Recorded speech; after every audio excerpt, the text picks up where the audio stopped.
गुरुदेव, युद्ध से पूर्व एक शिष्य के लिए उसके गुरु का आशीर्वाद लेना अनिवार्य है।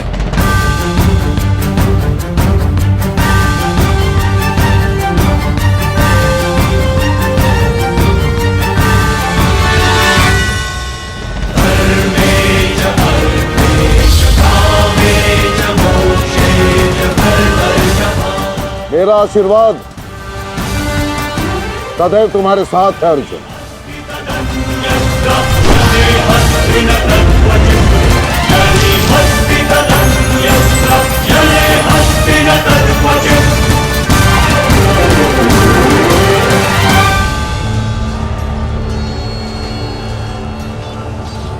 कभी अनुमान नहीं लगाया था गुरुदेव, जिससे युद्ध कला और धनुर्विद्या सीखी, एक दिन उसी के विरुद्ध इसका उपयोग करना पड़ेगा। तुम केवल अपने कर्तव्य का पालन करो अर्जुन। ये युद्धशाला नहीं, ये समस्त युद्ध भूमि है और यहाँ का हर एक विपक्षी केवल और केवल तुम्हारा शत्रु है अर्जुन। सावधान अर्जुन।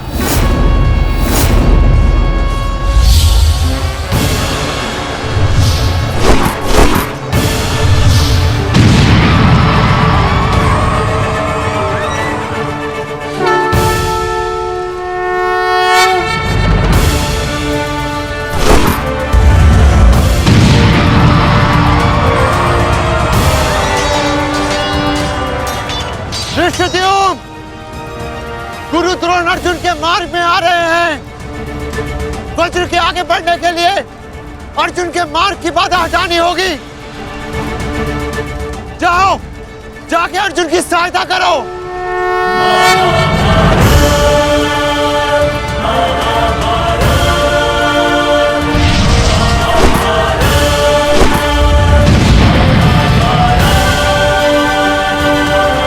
सारथी, रथ आगे लो। युवराज दुर्योधन, यदि युद्ध के सारे निर्णय तुम्हें ही लेने हैं तो मुझे सेनापति बनाने की क्या आवश्यकता थी? ऐसा मैं इसलिए कर रहा हूं पितामह, क्योंकि आप कौरवों के प्रति अपना कर्तव्य निभा नहीं पा रहे हैं। आप यहाँ मौन रहने के लिए नहीं, कौरव सेना का नेतृत्व करने के लिए आए हैं। पांडव सेना हम पर हावी हो रही है और पांडव सेना पर आक्रमण करने के लिए आप हमें रणनीति क्यों नहीं बता रहे हैं? बताइए। स्मरण है ना पितामह आपको, यदि दुर्योधन के रथ की पताका अर्जुन के हाथ में लग गई तो हम ये युद्ध हार जाएंगे महामहिम, हार जाएंगे। कुछ कीजिए।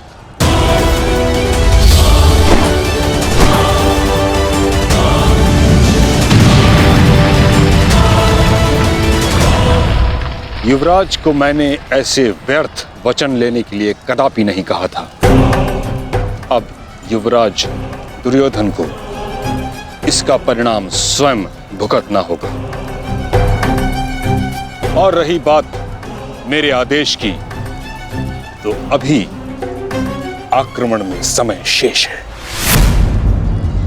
ये कैसी बातें कर रहे हैं आप? इसीलिए मैंने आपसे कहा था कि हमें पितामह से अधिक मित्रगण की आवश्यकता है। अब देखिए क्या स्थिति हो गई है हमारी।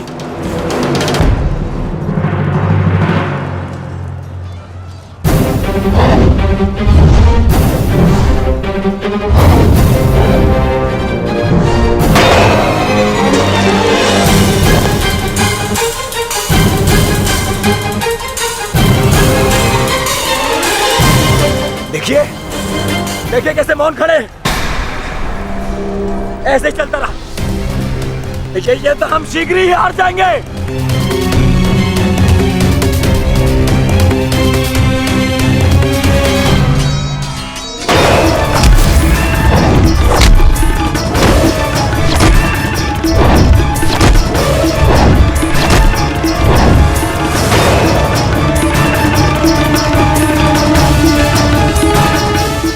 मेरे पिताश्री के पास जाकर पुनः युद्ध कला सीखो भीम। स्मरण हो रहा है कि प्रतिशोध की आग में तुम युद्ध कला भूल रहे हो। यदि तुम मेरे हाथों जीवित बच का शोध थामा तो मैं अवश्य ऐसा करूंगा।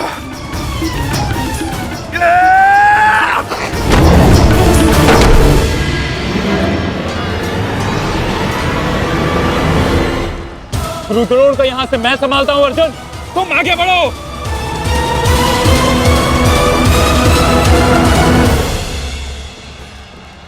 आगे बढ़ने का समय आ गया है पार्थ। द्रोणाचार्य के साथ युद्ध करके हमारा समय व्यर्थ हो रहा है। हमें अपने वज्र को उचित स्थान पर पहुंचाना अति आवश्यक है पार्थ। जैसी आज्ञा माधव। चलिए आगे बढ़िए।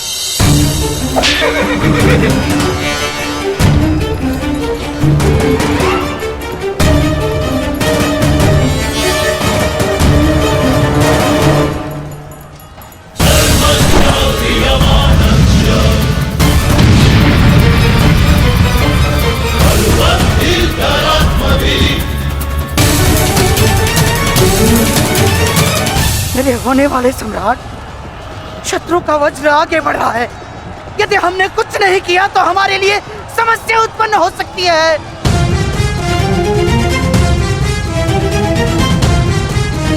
कुछ करो मेरे होने वाले सम्राट।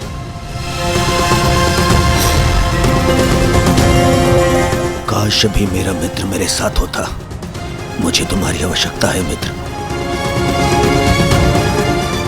आवश्यकता है तुम्हारी।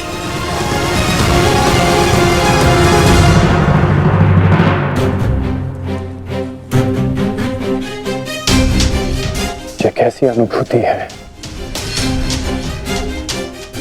ऐसा प्रतीत हो रहा है जैसे मेरे मित्र को मेरी सहायता की आवश्यकता है।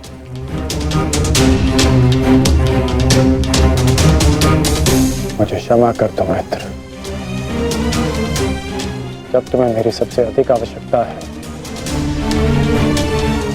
तभी मैं तुम्हारे साथ नहीं हूं।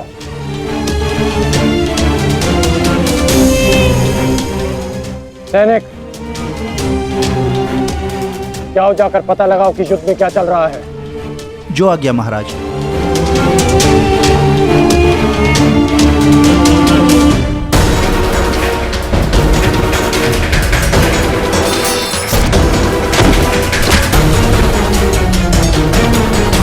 शत्रु बहुत निकट आ रहा है, बहुत निकट आ रहा है शत्रु।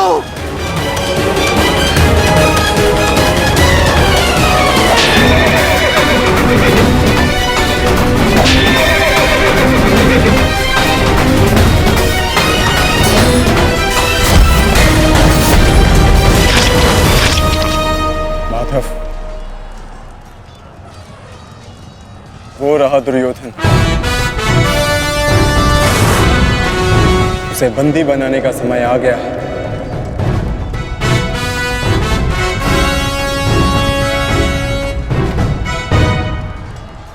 शत्रु निकट आ गए हैं दुर्योधन, आ गए शत्रु निकट। अब आक्रमण का समय आ गया है।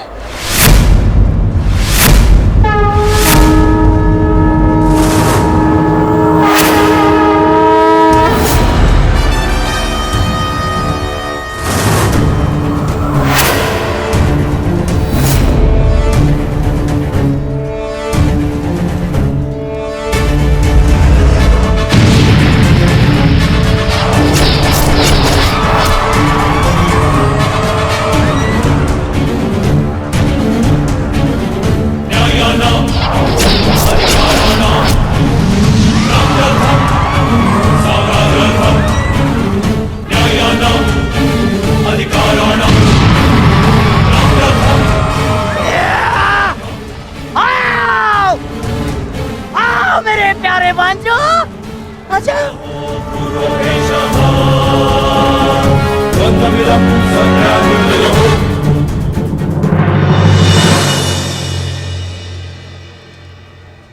महामहिम भीष्म ने सर्वतोभद्र व्यूह की रचना की है महाराज। वो वज्र व्यूह को ध्वस्त करने का प्रयत्न कर रहे हैं।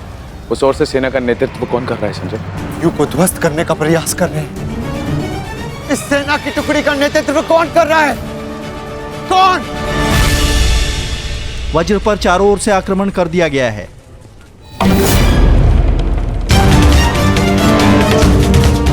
पितामह की सबसे प्रभावशाली तकनीक।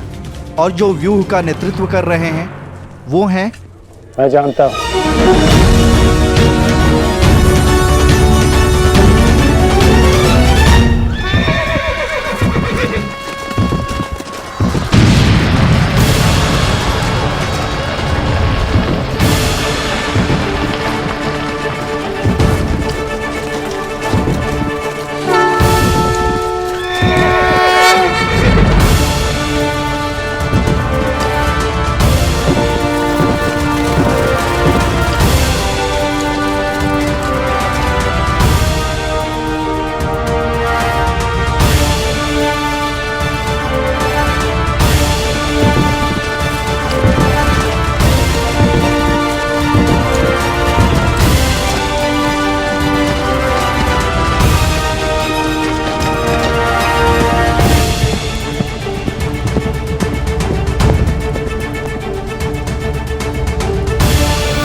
जैसा पिता वैसा पुत्र। अद्भुत वृषसेन। जैसा पिता वैसा पुत्र। अद्भुत वृषसेन। सत्य कहा दुर्योधन, सत्य कहा तुमने। जैसा पिता वैसा पुत्र वृषसेन। अद्भुत योद्धा है वृषसेन। कर्ण नहीं है तो क्या हुआ, वृषसेन है ना हमारे पास। वृषसेन लड़ो।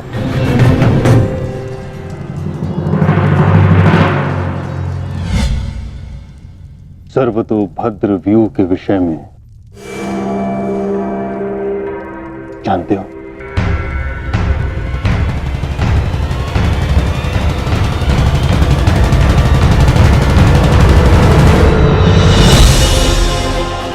जी महामहिम, पिताश्री ने आपकी इस रणनीति के विषय में अवगत कराया था। इस व्यूह के अनुसार शत्रुओं के अधिकतर व्यूह को तोड़ा जा सकता है। और क्या जानते हो? इस रणनीति के अनुसार एक ही समय में चारों ओर से शत्रु व्यूह पर आक्रमण किया जाता है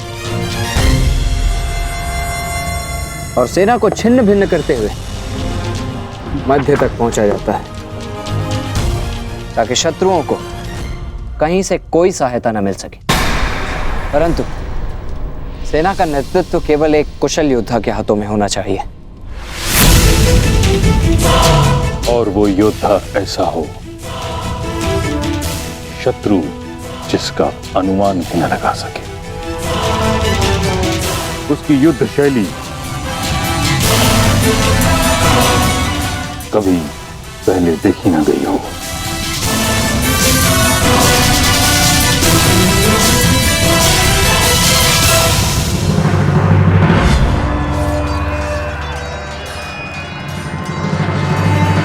आक्रमण करो वत्स।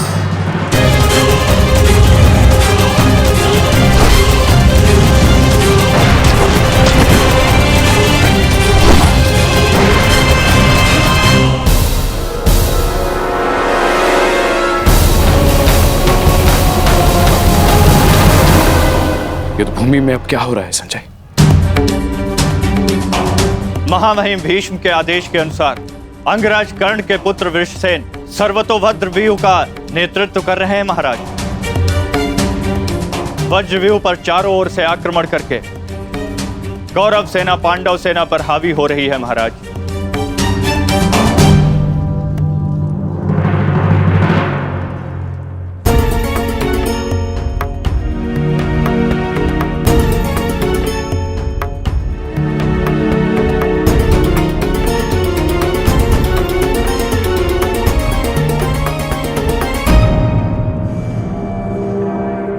जब तक मैं युद्ध भूमि में हूं तब तक कर्ण युद्ध भूमि से दूर रहेगा।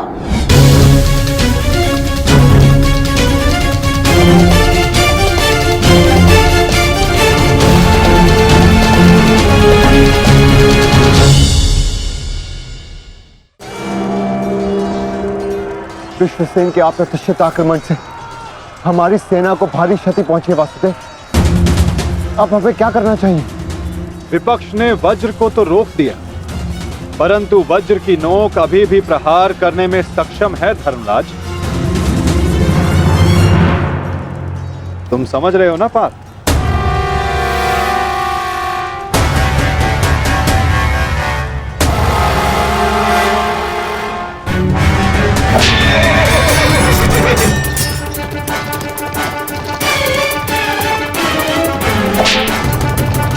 ये क्या कर रहा है? तुम्हारी मूर्खता का लाभ उठा रहा है दुर्योधन। अर्जुन वज्रव्यूह को त्याग आगे बढ़ रहा है।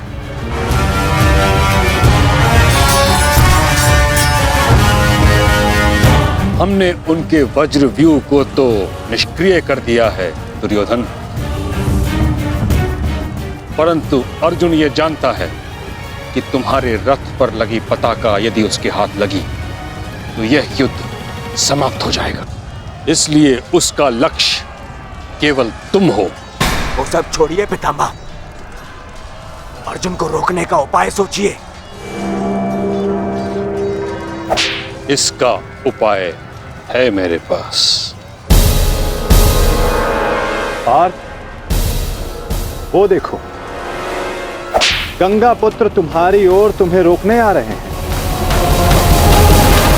उनसे द्वंद्व करके हमारा समय व्यर्थ होगा और सूर्यास्त्र होने में बस कुछ ही समय शेष है पार्थ।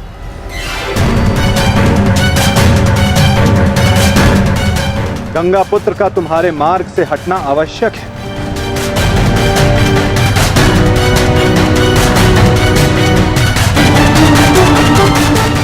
संकेत भेजो पार्थ कि कोई और इन्हें रोकने आ सके। शीघ्रता करो।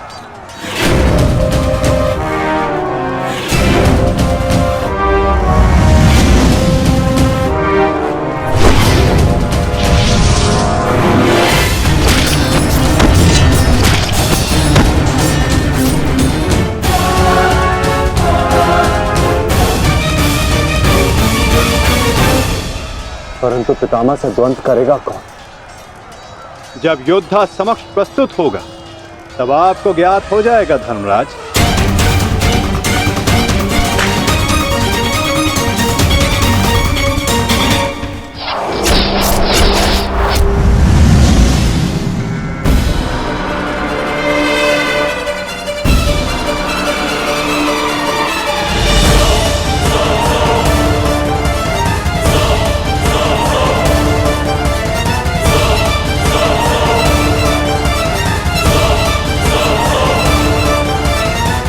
यह अर्जुन नहीं, कौन है?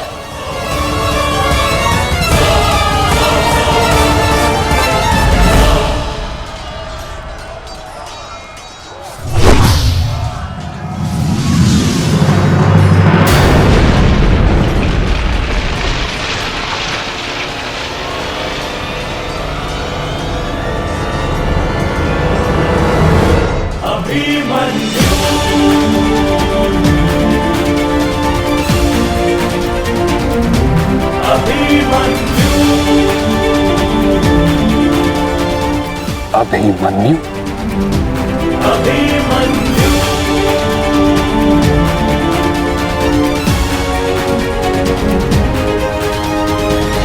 प्रणिपात प्रपितामह। कल्याण हो पुत्र।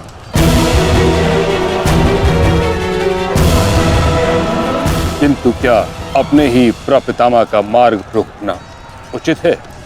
मैं तो केवल अपने धर्म का पालन कर रहा हूँ प्रपितामह। वही कर रहा हूँ जो मेरे पिता ने अपने पितामह से सीखा और जो मुझे सिखाए। उचित कहा पुत्र। यह युद्ध ही ऐसा है, यह भूमि ही ऐसी है। यहाँ द्वंद्व के पालन हेतु अपनों के साथ ही द्वंद्व करना पड़ रहा है।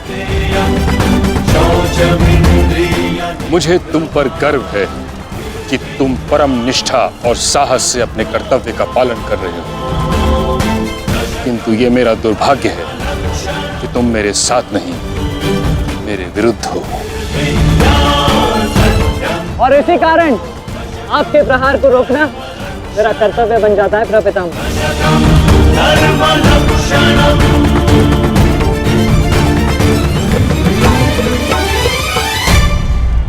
पुत्री उत्तरा, मैं तुम्हें वचन देता हूं कि जब तक रणभूमि में ये गंगा पुत्र खड़ा रहेगा, तब तक तुम्हारा सौभाग्य और तुम्हारा सुहाग दोनों पर कोई आंच नहीं आएगी। स्नेह और प्रेम के अतिरिक्त तुम्हें देने के लिए मेरे पास कुछ भी नहीं, और इसके चलते मैंने तुम्हारी अर्धांगिनी उत्तरा को वचन दिया था कि जब तक मैं युद्ध भूमि में हूं, तुम्हारे प्राण को संकट में नहीं आने दूंगा।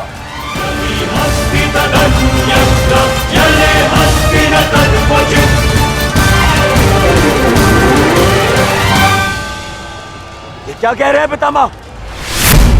ये युद्ध है और ये हमारा शत्रु, इसकी रक्षा नहीं करनी है, आपको इसका वध करना है। मुझे भली भांति स्मरण है दुर्योधन कि मुझे क्या करना है और क्या नहीं। तुम्हारी ओर से युद्ध करना मेरा कर्तव्य है, परंतु किसका वध करना है और किसका नहीं, यह मेरा निजी अधिकार है।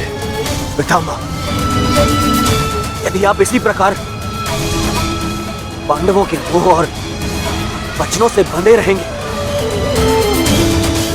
तो हम ये युद्ध हार जाएंगे पितामह, और यदि ऐसा हुआ तो उसके दोषी केवल आप और आपके ये वचन होंगे। मेरे सामने से चले जाओ पुत्र। क्षमा कीजिए प्रपितामह, जिस प्रकार मेरे प्रति आपका प्रेम भाव आपको मुझ पर आक्रमण करने से रोक रहा है, उसी प्रकार मेरे परिवार के प्रति ये मेरा कर्तव्य है कि मैं आपको आगे बढ़ने ना दूं।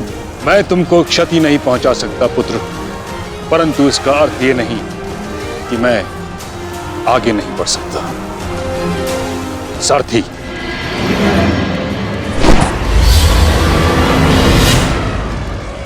साधु पुत्र, किंतु अगली बार मत चूकना। प्रपितामह, या तो द्वंद्व कीजिए या समर्पण कीजिए।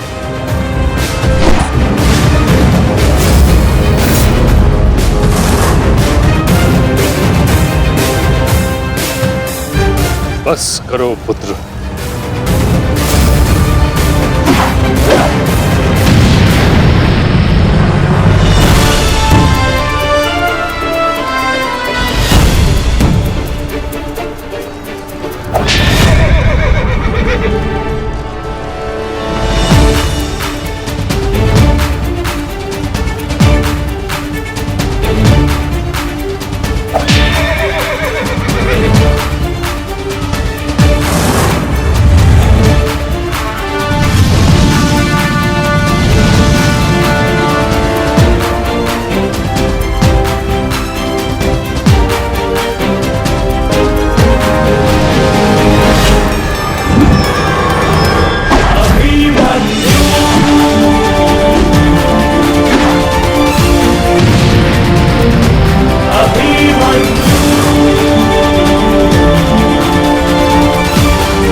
मुझे रोक पाना भी सरल नहीं है प्रपितामह। उत्तम अभिमन्यु, अति उत्तम।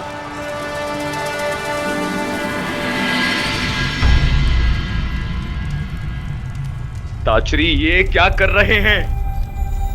उन्हें अभिमन्यु पर प्रहार करना चाहिए था। नहीं महाराज, जिस प्रकार से महामहिम भीष्म हमारी कौरव सेना के साथ युद्ध में भाग लेने के लिए वचनबद्ध हैं, उसी प्रकार से उत्तरा को दिए वचन से भी बंधे हुए हैं महाराज। किंतु क्या इस प्रकार युद्ध के मध्य में ऐसा करना उचित है? यदि ऐसा ही चलता रहा तो पांडव ये युद्ध जीत जाएंगे। सबसे महत्वपूर्ण सूचना अभी यही है कि युवराज दुर्योधन सुरक्षित है महाराज।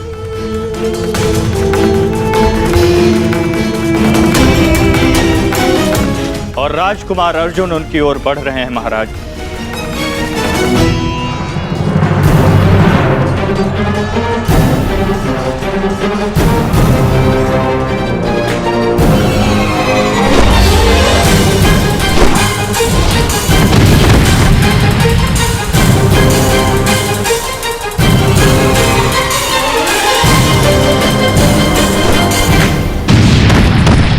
राजकुमार अर्जुन और युवराज दुर्योधन के रथ के पताका के मध्य कोई भी नहीं है महाराज।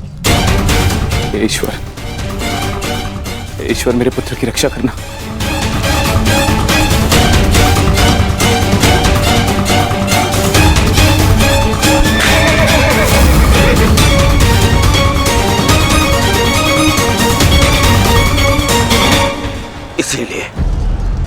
इसलिए मैं पितामह के स्थान पर कर्ण को चुन रहा था मामाश्री। इसीलिए मित्र कर्ण इनके भांति वे पक्षी युद्ध तो नहीं लड़ता। इनसे नहीं होगा मामाश्री। हमारे और बाकी महारथी कहाँ है?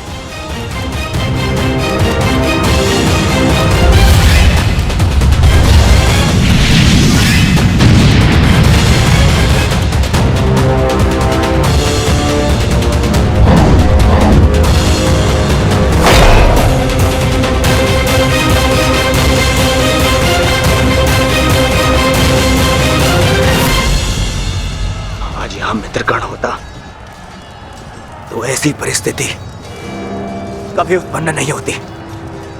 अब गण नहीं है तो कौन रोकेगा इसे? कौन?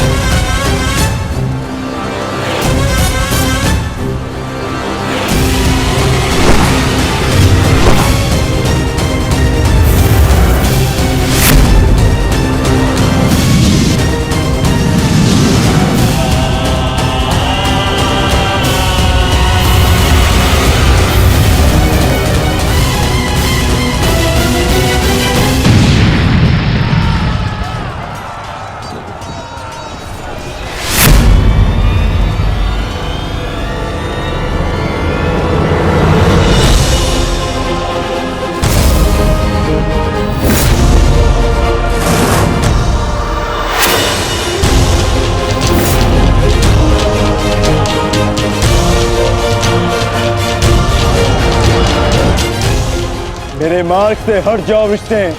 आप भूल रहे हैं महारथी, मैं उस वीर का अंश हूं जिसका रोम रोम आपको परास्त करने में सक्षम है।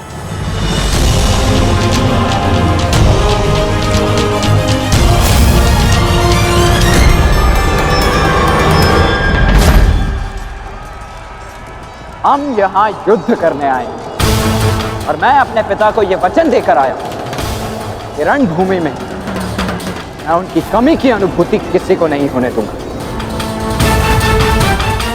मेरे मार्ग से हट जाओ विष्णु। मैं तुम पर प्रहार नहीं करना चाहता और ऐसा करने के लिए मुझे विवश मत करो। आप द्वंद्व कम और बातें अधिक करते हैं।